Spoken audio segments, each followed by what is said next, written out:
Here is our solar system, the Sun holding planets in place with its gravity and radiating heat and light in all directions.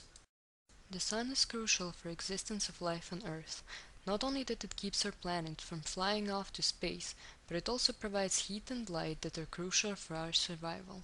It is quite obvious that warmth is required for existence of life. The question is, why is light at all important to us?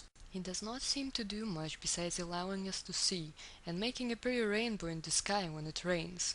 However, light plays a very important role for living creatures. It allows plants to perform photosynthesis and produce oxygen and glucose, which gives other species food and air to breathe. Light is made of photons, which are tiny packets of waves. Photons have different energies, which are determined by the wavelength.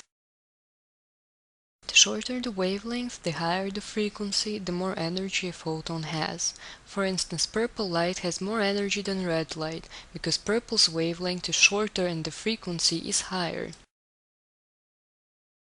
When light hits a surface, photons get absorbed by electrons. Electrons only absorb photons of a particular energy. For an atom to absorb a photon, the difference between two energy levels in an atom has to match the energy of photon. When an electron absorbs a wavelength of light, it gets excited and moves to a higher energy level. Sometimes electrons on highest energy levels get excited and detach from an atom or a molecule. Similarly, when a ray of light hits a leaf, photons get absorbed by the pigment in the leaf. Pigments work in a way so that when light hits them, they release electrons and break down water into oxygen and hydrogen. Electrons are then being used by the cell to make energy to make glucose. However, not all of Sun's radiation is good for us. The Sun emits all kinds of radiation, from gamma rays to radio waves. But if radio waves don't do much because of their low energy, gamma rays can do serious damage to health. The wavelength of Sun's electromagnetic emissions goes from radio waves, which is 10 to the 3rd meters long, to gamma rays, which is only 10 to the negative 12 meters long. That means that gamma rays have 10 to the 15th times more energy than radio waves.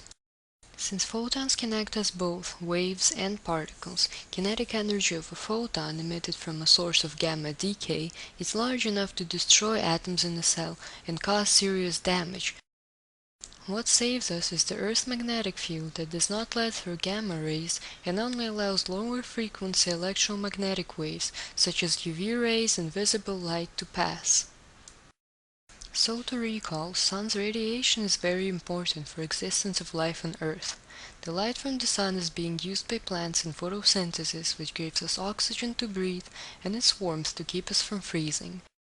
The radiation's usefulness or dangerousness is defined by its wavelength. When some wavelengths like visible light are crucial to us, some wavelength of Sun's radiation like gamma rays can be lethal.